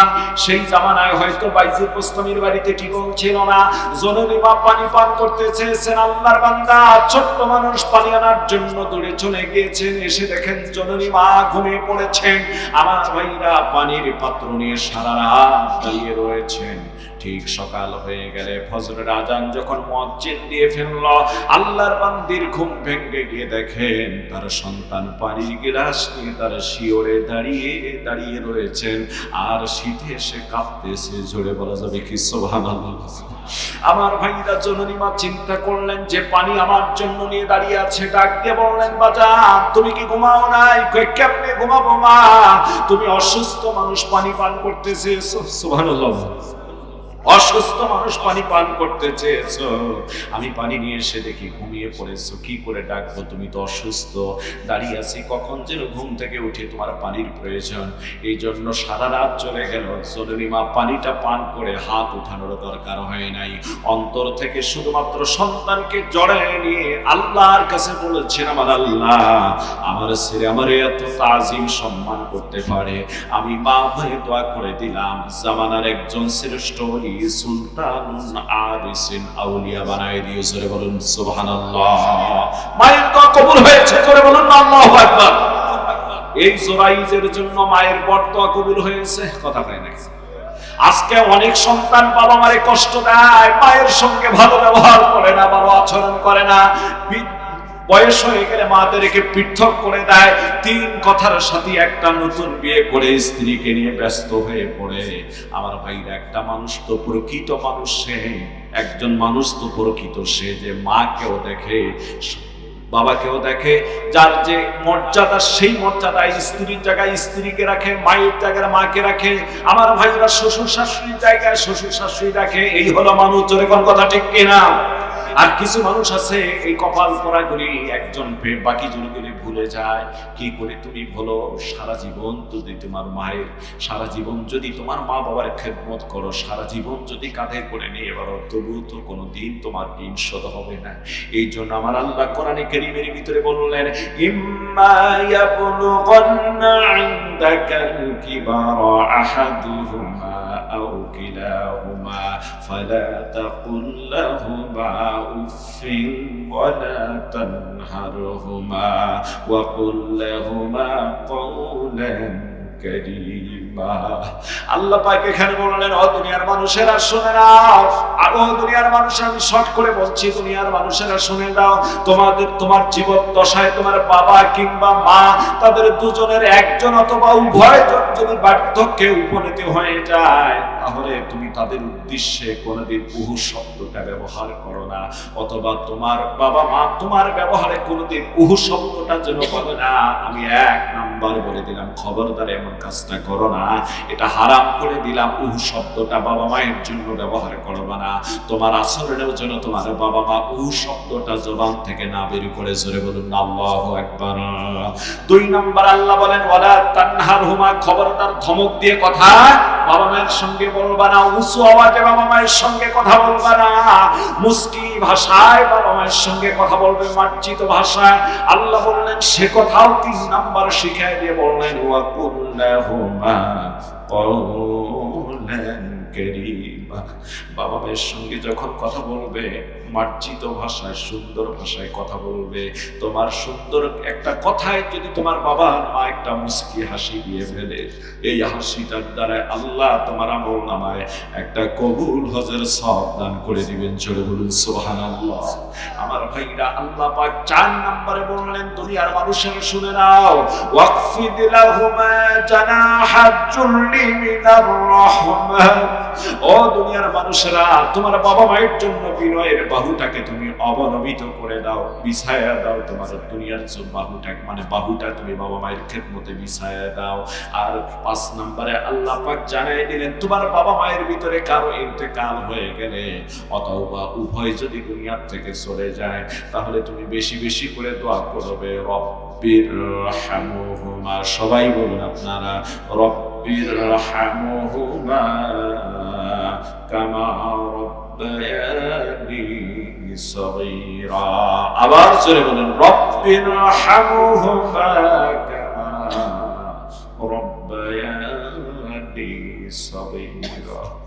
বলবে, হে আল্লাহ, তুমি আমার পিতা মাতার প্রতি অনুগ্রহ করো সেভাবে যেভাবে তারা শৈশবে আমাকে প্রতিপালিত করে, আমাকে অনুগ্রহ করে বড় করেছেন। জোরে বলুন সুবহানাল্লাহ। আমার ভাইরা, আপনাদের মাঝে একটা কথা, যে কথাটা আমি সব জায়গায় বললে মানুষ কান্দে, আমিও কান্দি, সেই কথাটাই আপনাদের মাঝে এখন বলতে যাচ্ছি। বলার পূর্ব মুহূর্তে আরেকটা মিসাল আপনাদের কাছে টান দিয়ে নিয়ে আসতেছি। আল্লাহর নবীর জামানায়, আল্লাহর নবীর জীবদ্দশায় একজন খুব গভীর মনোযোগ দেন, আল্লাহর নবীর জীবদ্দশায় তার একটা সন্তানকে, মানে এক সাহাবীর এক সন্তান বড় হয়ে গেল। এই বড় হয়ে গেলে সন্তানের সুখের জন্য বাবা দেখলেন তার বাড়ির থেকে বেশ দূরে আর একটা জমি আছে রাস্তা সংলগ্ন, এই জমিনে তাকে বাড়ি করে দিলেন, ঘর করে দিলেন, বাগান দিলেন, উট দিলেন, ভেড়া দুম্বা স্বর্ণ অলংকার সবই দিলেন, দিয়ে সন্তানটাকে বিয়ে সাথে দিয়ে সেখানে সে ব্যবস্থা করে দিলেন থাকার জন্য।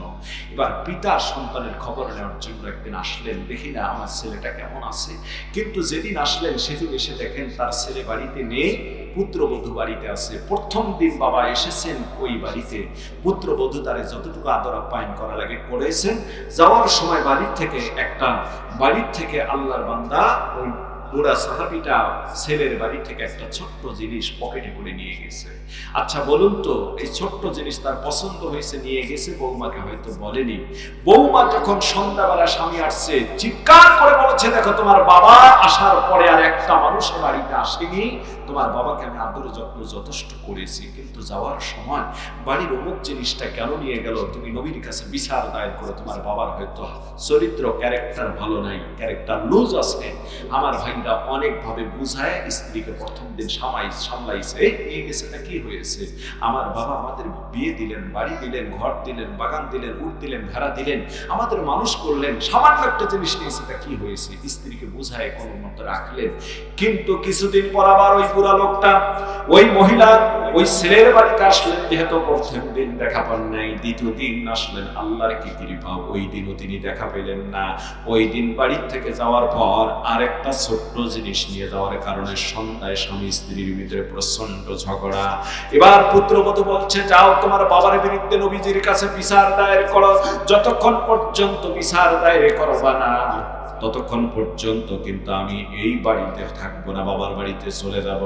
অনেকভাবে ওই দিন বুঝাই স্ত্রীকে শান্ত করলেন। বলুন তো আমাদের সমাজে এরকম দাজ্জাল মার্কা কিছু মহিলা আছে না নাই? যারা বলেন আছে। আমার ভাইরা আবার কিছুদিনের ভিতরে লক্ষ্য করে দেখবেন সহিহ হাদিস এসেছে, কিছুদিনের ভিতরে ওই বুড়া মানুষটা আবার এসেছিলেন ওই বাড়িতে। আসার পর ওই দিনে পুত্রকে পান নাই, ওই দিনে ছেলে বাড়িতে ছিল না। এবার আর ব্যবহার তেমন খুব ভালো করলেন না, বৌমা তো খুব ক্ষিপ্ত। তারপরে যাওয়ার সময় আবার আরেকটা জিনিস তিনি নিয়ে গিয়েছিলেন, ছোট্ট কোনো জিনিস। এই দিন প্রচন্ড সন্ধ্যার সময় ঝগড়া স্বামী স্ত্রীর ভিতরে, তোমার বাবা আজকেও এসেছিল, আজ সহ 3 দিন, তিনটা জিনিস নিয়ে গেল, এটা কেমন ব্যাপার হতে পারে, তিনি তো আমাদের বলতে পারতেন, আমাদের না বলে চুরি করে নিয়ে যায়, তোমার বাবা একটা চোর চোর বলে অপবাদ দেয়া শুরু করলেন এবং বললেন, এই ব্যাপারে তুমি নবীর কাছে গিয়ে তোমার বাবার বিরুদ্ধে একটু বিচার দায়ের করবা, যদি করো সংসারে থাকবো, নতুবা চলে যাব। আমার ভাইরা এই দাজ্জাল মার্কা মহিলার কারণে রাজি হয়ে গিয়ে এই সন্তানটা গিয়ে নবী সাল্লাল্লাহু আলাইহি সাল্লামের দরবারে উপস্থিত হয়ে গেলেন। যাওয়ার পর বললেন, ইয়া রাসূলুল্লাহ, ইয়া হাবিবাল্লাহ, আমি একটা অভিযোগ নিয়ে আসছি, আপনি আমার অভিযোগটা গ্রহণ করুন। আল্লাহর নবী বললেন, বলো যুবকরে, কার বিরুদ্ধে তোমার অভিযোগ? এবার আল্লাহর নবী উত্তর বলার পর যুবক বললেন, ইয়া রাসূলুল্লাহ, আমার অভিযোগটা হলো আমার বাবার বিরুদ্ধে। যখনই বাবার বিরুদ্ধে বলেছে সাথে সাথে নবীজি মুখ ঘুরে ফেলেছে। জোরে বলুন আল্লাহু আকবার। বাবা মায়ের বিরুদ্ধে সন্তানের কোন অভিযোগ হতে পারে? কোন অভিযোগ থাকতে পারে না। আমার ভাইরা, আমার বন্ধুগণ, সাথে সাথে মুখ ঘুরিয়ে ফেলেছেন। খুব গভীর মনোযোগ দিয়ে দেন। আল্লাহর নবী আবার অন্যমুখ হয়ে আছেন। যুবক এক এক করে আরো 2 বার বললে নবীজি বললেন, যুবক রে, মানুষ কি বাবার বিরুদ্ধে মায়ের বিরুদ্ধে কেউ অভিযোগ দিতে পারে? ও যুবক, বলো তোমার কি অভিযোগ? বাস এই কথা তিনি যুবক বললেন যে এই ঘটনা, আমার বাবা 3 দিন গিয়েছিলেন আমার বাড়িতে, আমি ছিলাম না 3 দিন, 3টা জিনিস নিয়ে এসেছে না বলে এই নিয়ে প্রচন্ড ঝগড়া, আমার সংসারটাই টেকা কঠিন হয়ে গিয়েছে। আমার বাবা কেন এই কাজগুলি করে, আপনার কাছে বিচার দিলাম, একটু ডাক দিয়ে আপনি নিয়ে আসুন। আল্লাহর নবী একজন সাহাবীকে পাঠিয়ে দিলেন, যাও ওই বুড়া মানুষটাকে একটু নিয়ে আসো আমার দরবারে। বুড়া মানুষটাকে খবর দেওয়া হলো, পিছে পিছে আসতেছে। আসার সময় বুড়া মানুষটা মনে মনে ভাবতেছে, কেন নবীজি আমারে ডাকলো জানি না, মনে হয় কোনো ভুল করেছি কিনা। বললেন, ভাই তুমি কি জানো নবী আমাকে কেন ডেকেছেন, এর কারণটা কি? সাথে সাথে বললেন যে, হ্যাঁ আমি জানি, আমি নবীর দরবারে উপস্থিত ছিলাম, তোমার ছেলে তোমার নবীর দরবারে এসে তোমার বিরুদ্ধে চুরির অপবাদ দিয়ে বিচার দায়ের করেছেন। চুরির অপবাদ দিয়েছে, তুমি নাকি 3 দিন 3টা জিনিস তোমার ছেলে না বলে তুমি নিয়ে এসেছো, তোমার পুত্রবধূকে না বলেও নিয়ে এসেছো। আমার ভাইরা এই জন্য বিচার দায়ের করেছেন। বুড়া মানুষটা আল্লাহকে ডাক দিয়ে বলছেন, আমার আল্লাহ, জমিনটা যদি ফেটে যাইতো, এই জমিনের ভিতরে ঢুকে যাইতাম। আল্লাহ গো, যে সন্তানকে ছোট্ট থেকে কষ্ট করে করে বড় করলাম, এই সন্তানের আজকে 3টা ছোট্ট জিনিস নিয়ে আসার কারণে নবীর দরবারে বিচার নিয়ে আসছে। এর চেয়ে দুঃখের কি বিষয় হতে পারে? জমিনে যদি গর্ত হতাম, যে ঢুকে যেতাম গো আল্লাহ, চোখের পানি ছেড়ে দিয়ে কেঁদে কেঁদে যায়। আমার আল্লাহ জিবরিলকে ডাক দিয়ে বললেন, জিবরিল যাও, জলদি করে যাও, আমার নবীর দরবারে গিয়ে সালাম জানিয়ে দাও, আর এই বিচারটার ফয়সালা আমার পক্ষ থেকে জানিয়ে দাও। বুড়া মানুষটা কেঁদে কেঁদে আসতেছে, আল্লাহর নবী যেন এই বিচারের ফয়সালাটা দিয়ে দেয়। আরে যুবক রে, তুমি তোমার বাবার বিরুদ্ধে বিচার দায়ের করেছো, আমার আল্লাহর ফয়সালা হলো, তোমার বাবা যদি তোমার না বলে তোমার তামাম জিন্দেগির ইনকাম গুলি খরচ করে ফেলে, তবুও কোনোদিন তোমার বাবা ঋণ শোধ হবে না। জোরে বলা যাবে কি সুবহানাল্লাহ? বলুন আল্লাহু আকবার। বুড়া মানুষটা কেঁদে কেঁদে নবীজির দরবারে আসছেন, পিছে পিছে কাঁদতেছিলেন, তো কাঁদলে কিন্তু মানুষকে বোঝা যায় যে সে কান্না করেছে। কথা বলে দেখুন ঠিক কিনা? যখন কেঁদে কেঁদে চলে আসছে, নবীজি চোখের দিকে তাকাচ্ছেন, সুবহানাল্লাহ। নবীজি নিজেই অশ্রু ছেড়ে দিয়ে কাঁদতেছেন আর বলতেছেন, যুবক, বাবার বিরুদ্ধে কেউ কি কোনোদিন অভিযোগ দায়ের করে? যুবকের মায়ের বিরুদ্ধে কেউ কি কোনোদিন অভিযোগ দায়ের করে? ও যুবক, এই বিচারের ফয়সালা আমার আল্লাহ দিয়েছেন।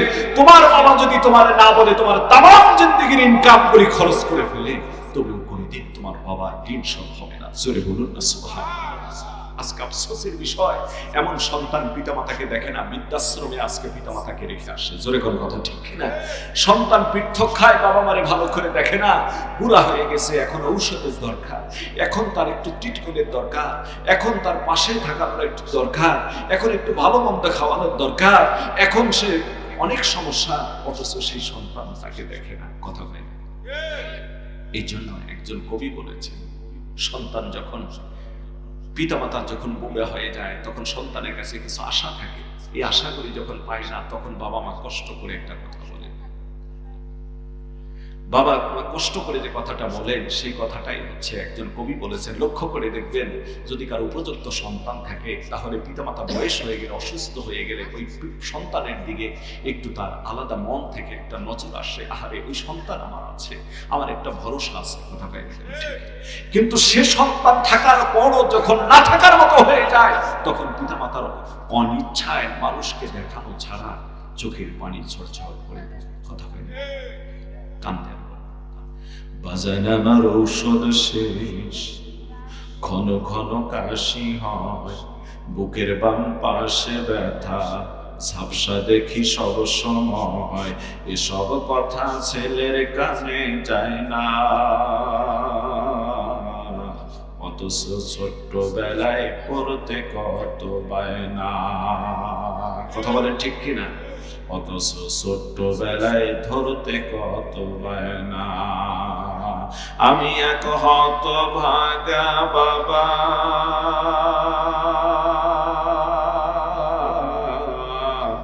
আমি মরে গেলে ঔষধ কারে কিনে দিবা? বাবা মরে গেলে আর ঔষধ কিনে দিতে পারবা না। যেমনটা নাকি 2019 সালের ঘটনা, আপনাদের জামালপুর জেলার এই ঘটনাটা আমি সব জায়গায় বলি। জামালপুর জেলায় একজন বড় আলেম আছে, আবুল কাশেম সাহেব, আপনাদের নাম শুনেছেন তো, ঠিক না? আবুল কাশেম শাইখুল হাদিস, জামিয়া এনামিয়া মাদ্রাসার উনি শাইখুল হাদিস বা ওনার মাদ্রাসার দাওরা হাদিস মাদ্রাসার একজন প্রতিষ্ঠাতা পরিচালক। তো উনি আমার বহু মাহফিলের সভাপতির দায়িত্ব পালন করতেন, মাহফিলও দিতেন এবং থাকতেন। তো ওনার মাদ্রাসাটা হলো ওই ডাকপাড়া মোড় থেকে সামান্য 200 গজ উত্তরে এসে। উনি আমার একদিন বললেন, মাওলানা, আমার একটা মাদ্রাসায় মাহফিল হয়েছে, বাকি এখনো 2টা মাদ্রাসায় মাহফিল হয় নাই। আমার একটা মাদ্রাসায় মাহফিল করার দরকার, পশ্চিম সাইডের রেল লাইনের দিকে নতুন মাদ্রাসা, আমার একটা বক্তা দিয়ে দিন। আমি কলিকাতার একজন বক্তা দিলাম ওনার মাদ্রাসায়, মানিকগঞ্জের একজন বক্তা দিয়ে দিলাম। সংক্ষেপ করে বলতেছি, বক্তা যখন দিয়ে দিলাম তখন উনি আমারে বললেন, মাওলানা তোমাকেও থাকা লাগবে, অন্য দেশের বক্তা দাওয়াত করেছো তুমি, তুমি যদি না থাকো তাহলে তাকে বিদায় করবে কে, তাকে রিসিপশন করবে কে, তার সঙ্গে যোগাযোগ করবে কে, যদি না আসে তাহলে আমার ইজ্জত শেষ হয়ে যাবে। আমার ভাইরা, আমি চিন্তা করলাম, মানে একটা লোক একজন মানি লোক আমারে থাকতে বলতেছে, এই মুহূর্তে কি করতে পারি? ওনারে বললাম, হুজুর আগে তো বলেন নাই, আমার টাঙ্গাইল জেলার গোপালপুর থানায় রয়েছে এই দিনের ওয়াজ, আমি এই ওয়াজটা অনেক আগেই নিয়েছি এবং কনফার্ম হয়েছে, পোস্টার হয়েছে, আমাকে তো ওখানে যাওয়ার একটা, আমি প্রধান বক্তা। শেষ পর্যন্ত উনি বললেন, মাওলানা আমার এখানে প্রোগ্রাম করে তুমি প্রাইভেট দিয়ে টান দিয়ে টাঙ্গাইলের গোপালপুর গিয়ে তুমি মাহফিল ধরতে পারবা। মানি লোকের মান রাখার জন্য বললাম, হুজুর এশার পর আমার 100 ঘন্টা সময় দিবেন, আমি 1 ঘন্টা 100 ঘন্টা বক্তব্য দিয়ে টাঙ্গাইলের গোপালপুরের উদ্দেশ্যে রওনা করব। উনি আমার কথাটা রেখেই দিলেন। এশার নামাজের পর ওনার মাদ্রাসায় 100 ঘন্টা বয়ান করলাম। আমার ভাইরা, বয়ান শেষে আমি টাঙ্গাইলের গোপালপুরের উদ্দেশ্যে রওনা করলাম। একদিকে হচ্ছে ডিসেম্বর মাস, প্রচন্ড কুয়াশা, কিছুই দেখা যাচ্ছে না। শেষের দিকে ছিল, ডিসেম্বরের শেষের দিকে ছিল প্রোগ্রামটা। আমি যখন ধনবাড়ি গেলাম, ধনবাড়ি যাওয়ার পর পাম্পটা পার হয়ে অল্প একটু সামনে গিয়ে এই দিকে পশ্চিম দিকে লোকাল একটা রোড নেমে গিয়েছে। এই রোডে যখন হাঁটতেছিলাম, আমার বন্ধুগণ মনোযোগ দিয়ে দেন, তার মানে এই রোডে যখন প্রাইভেট চালাচ্ছিলাম তখন প্রচন্ড কুয়াশা, মেন রোড ছেড়ে আরো ছোট লোকাল রোডে গিয়েছি, কিছুই দেখতে পারতেছি না। ড্রাইভার ডান দিকে মাথা বের করে দিয়ে গাড়ি চালাতে হচ্ছে, আমিও বাম দিকে দেখে তারপর রাস্তা নির্ণয় করা লাগতেছে। মুসলমান ভাইরা আমার, এতে বেশ রাত হয়ে গেল, 12:15 বেজে যাচ্ছে, তারপর আমি বুঝতে পারতেছিলাম না। বহুবার ফোন আসতেছে, হুজুর লোকজন চলেই যাচ্ছে, এমনকি আপনি প্রধান বক্তা এখনো নাই, লোক তো আমাদের এখান থেকে উঠে যাচ্ছে। তখন 12:15টার সময় যখন শেষ ফোনটা আসলো, আমি বললাম সুতি পলাশতলা বাজারে আসছি, আর কত দূর যাওয়া লাগবে জানি না।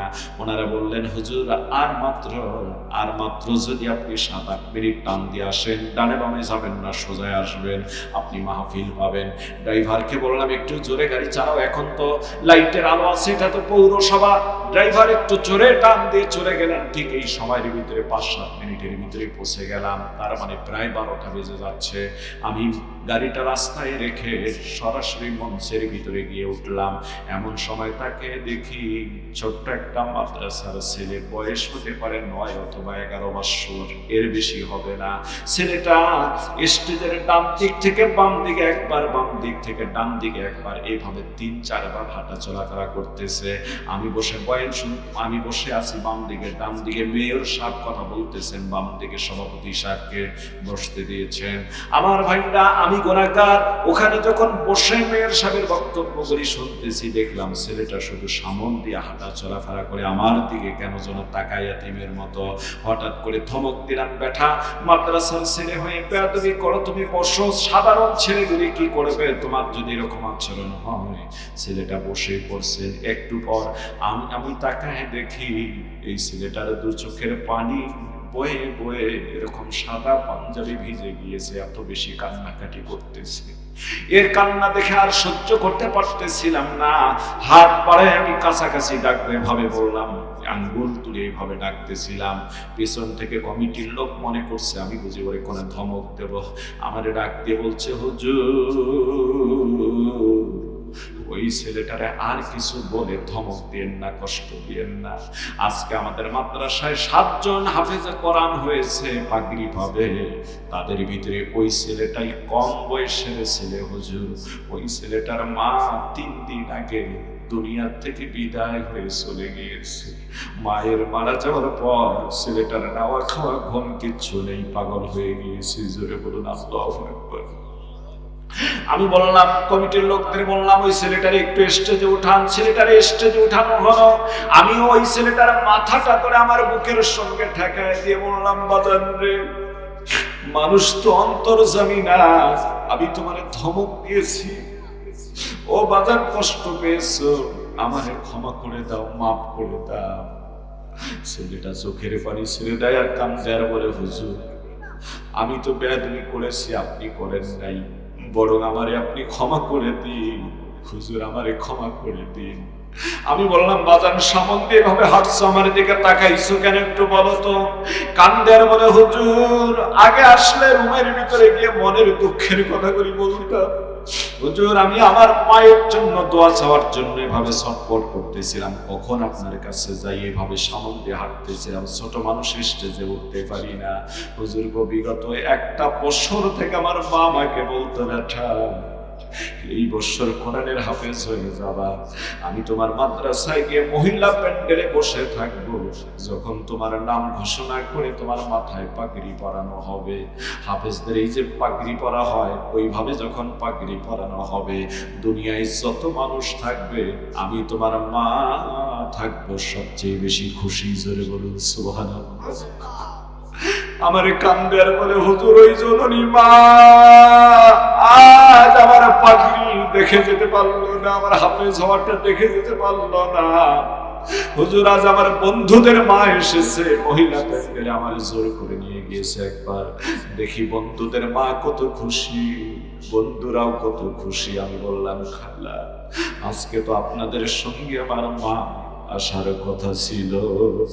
আমি বললাম, বাজার রেখে দো না, বাবা মা কারো চিরদিন থাকে না, তোমার বাবা তো হয়তো আসছে, তোমার বাবা তোমার পাগড়ি নেওয়া দেখলে তোমার জন্য দোয়া করে দিবে, হাফেজ হওয়া দেখলে দোয়া করে দিবে, তোমার এই দোয়াটা আরো সে আজমের ভিতরে পৌঁছে যাবে। যখন বাবার কথা বলেছি, ছেলেটা এত হাউমাউ করে কান্না শুরু করে দিয়েছে, কান্না চাপা দিতে চায়, পারতেছে না, বুক যেন ভেঙে যায়, বোঝা যাচ্ছে।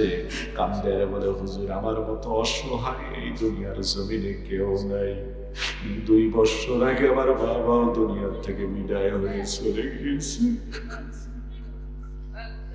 আমার বাবা নাই, আমার মা নাই। এ বাজারে তাকে দেখো, যার মা নেই বাবা নেই তারা কাঁদতেছে, কিন্তু যার মা বাবা আছে এখন মা বাবার সম্মান কদর দিতে পারল না।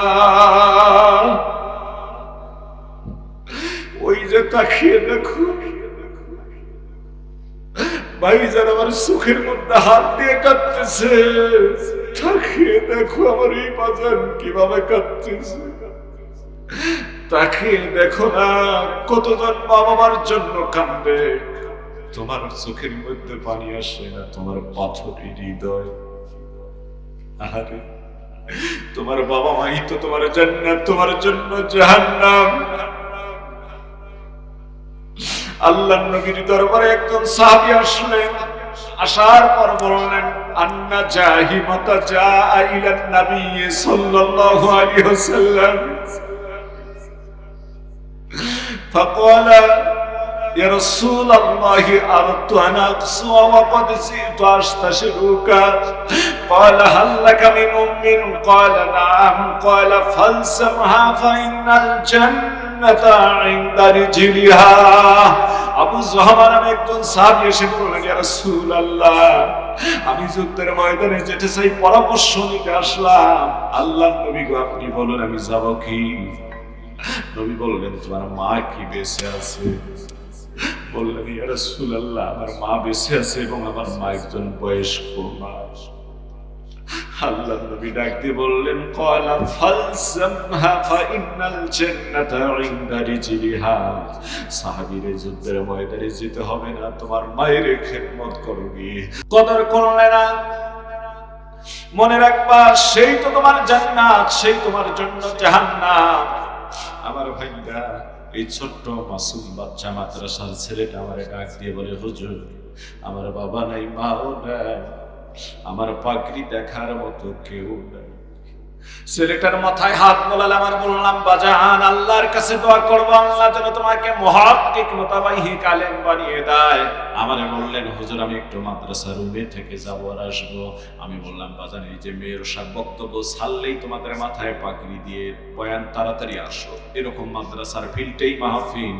ছেলেটা মাদ্রাসার রুমের ভিতরে গেল, বের করে নিয়ে আসলেন 2 টাকা 5 টাকা 10 টাকা 20 টাকার নোট, এর চেয়ে বড় নোট ছিল না। এই নোট দিয়ে সুতা দিয়ে দুইটা বান্ডিল টাকা নিয়ে সে টেবিলের কাছে রেখে দিয়ে কান্দে আর বলে, হুজুর আমার মা বড় গরিব মানুষ ছিল, অন্যের বাড়িতে কাজ করে জীবন পরিচালনা করতে গো হুজুর। স্বপ্ন দেখতো আমি যেন আলেম হই, হাফেজ হওয়ার পর আলেম হতে পারি। কষ্ট করে করে আমার জন্য টাকা পাঠিয়ে দিত হুজুর। আমার মা চলে গিয়েছে, মায়ের পবিত্র মাথার ঘাম পায়ে ফেলে অর্জন করা এই টাকাগুলি হুজুর, মায়ের পাঠানো টাকা আমার জন্য পকেট খরচের জন্য পাঠিয়ে দিত। কিন্তু হুজুর আমি যে টাকাগুলি রাখছি, কেন রাখছি জানবেন নি? আমার বন্ধুরা বলতো এইবার আমরা হাফেজ হব, হুজুরদেরকে পাগড়ি টুপি পাঞ্জাবি দেব, মাদ্রাসার 3 রুমে 3টা ঘড়ি কিনে দেব, কমিটির লোকদেরকে মিষ্টি কিনে খাওয়াবো ওই দিন। তো যা হোক হুজুর, ওই দিন তো অনেক টাকার দরকার হবে। আমার মা বড় গরিব মানুষ, মানুষের বাড়িতে কাজ করে করে জীবন চালায়, এই জন্য আমার জন্য যে পকেট খরচের টাকা পাঠায় দিয়েছে হুজুর, ওই টাকাগুলি আমি আস্তে আস্তে করে জমা করেছি, খাই নাই, আমি কাপড় চোপড় লন্ডি করি না, এগুলি আমার মায়ের 1 বছরের আমার পকেট খরচের পাঠানো টাকা হুজুর। হুজুর আমার মা নাই, আল্লাহর নবী হাদিস বলেছেন, আওয়ালাদিন সালিহিয়াতুলা, নেককার সন্তান যদি দুনিয়ার জমিনে বাবা মায়ের জন্য ভালো কিছু করে, এই নেক কাজের বিনিময়ে আমার আল্লাহ বাবা মায়ের কবরের মধ্যে সব পৌঁছে দিয়ে কবরকে আল্লাহ জান্নাতের বাগান বানিয়ে দিতে পারে। জোরে বলুন সুবহানাল্লাহ, বলুন আল্লাহু আকবার। ছেলেটা কান্দে আর বলে, হুজুর এখানে এই বান্ডিলে 500 আর এই বান্ডিলে 500, 1000 টাকা রয়েছে, আপনি আমার এই বান্ডিল দুইটা সর্বপ্রথম মাদ্রাসার কালেকশন যখন করবেন, আমার বাবা আর মায়ের নামে 500 1000 টাকা দান করে দিবেন। আল্লাহ যেন আমার এই নেক কাজের কি বিনিময় আমার বাবা মায়ের কবরটাকে যেন আল্লাহ জান্নাতের বাগান বানিয়ে দেয়। জোরে বলুন সুবহানাল্লাহ। আমার ভাইরা অনেকে হাত উঠাইছেন, আবারও একটু জানতে চাই কার বাবা নাই মা নাই, আমি একটু দেখতে চাই।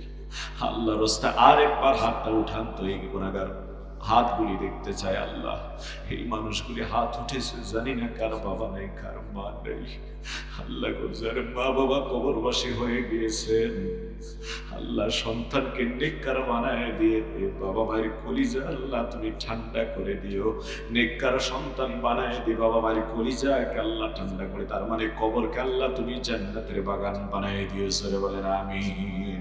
বাবা তুমি কেমন আছো ছোট্ট মাটির ঘরে, তোমার কথা হৃদয় মাঝে পড়ছে বারে বারে। বাবা গো বাবা, বাবা গো বাবা, কত আদর কত স্নেহ তোমার কাছে পেলাম, সব কিছু হারিয়ে আজকে নিঃস্ব হয়ে গেলাম। ভালোবাসি তোমায় বাবা, বুকটা যে যায় চিড়ে, তোমার কথা হৃদয় মাঝে পড়ছে বারে বারে। বাবা গো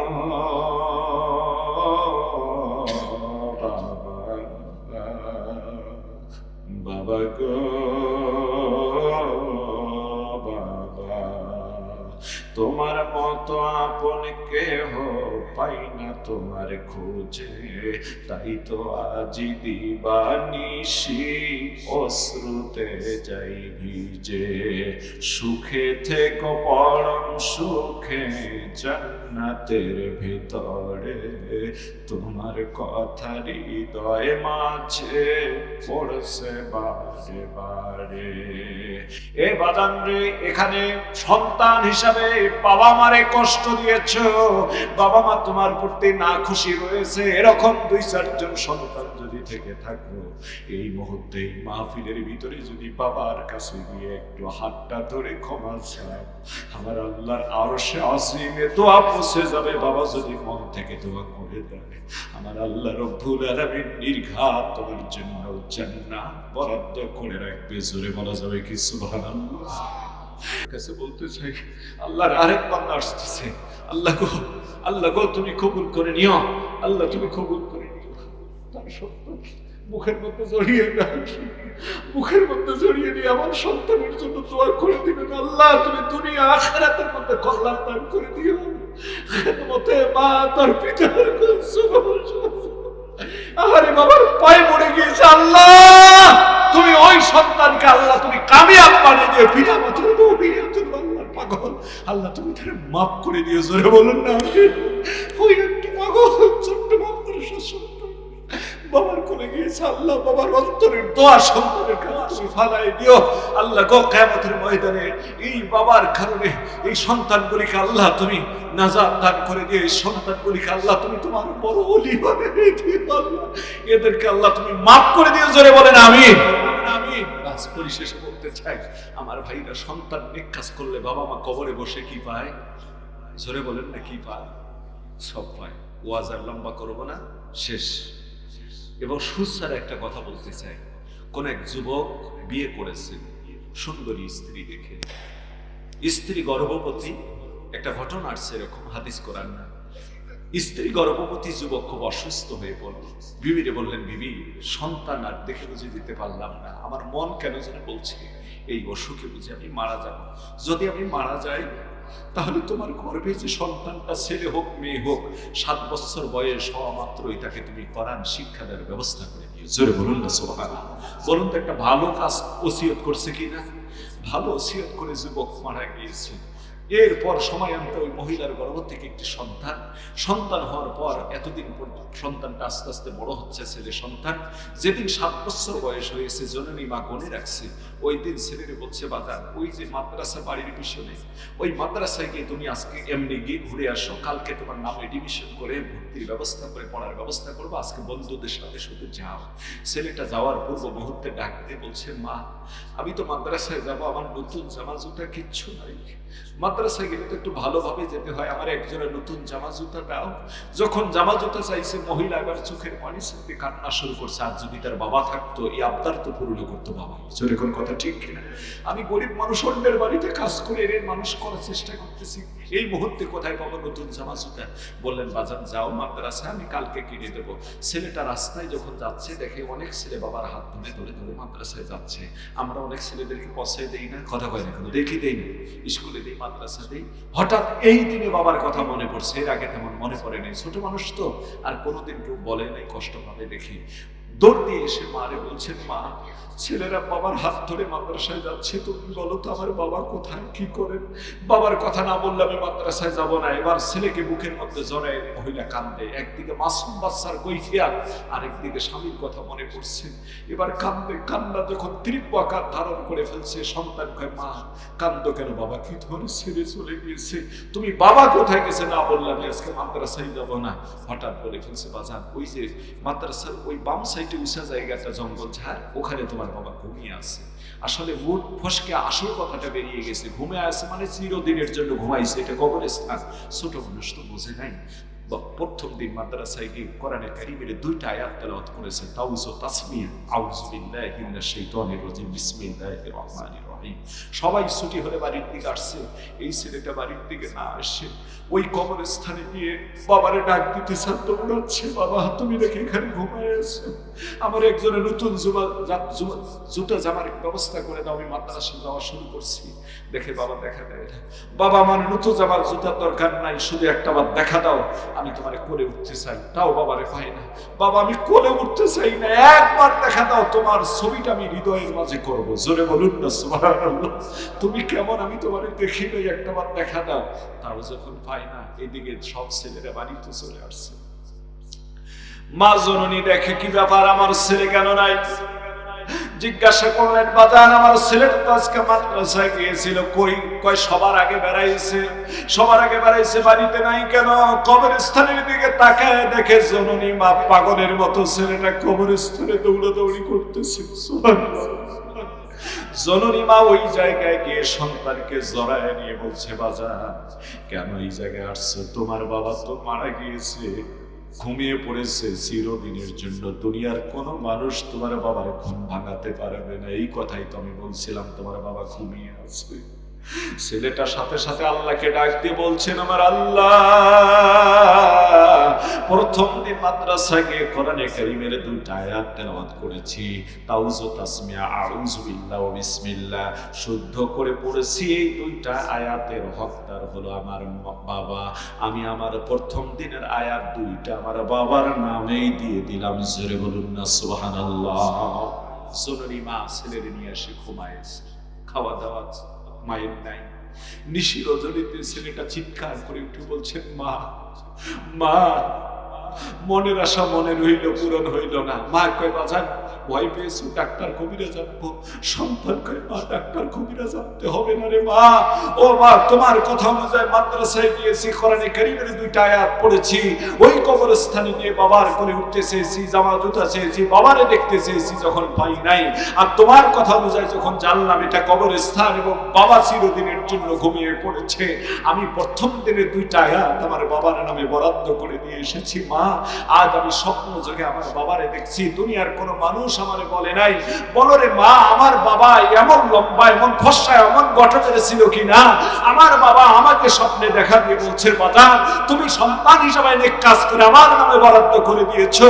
আমার আল্লাহ তাআলা, এতদিন আমি জাহান্নামে জ্বলতেছিলাম, আমার আল্লাহ আমারে মাফ করে দিয়ে আজকে জান্নাতি করে দিয়েছে। জোরে বলুন সুবহানাল্লাহ।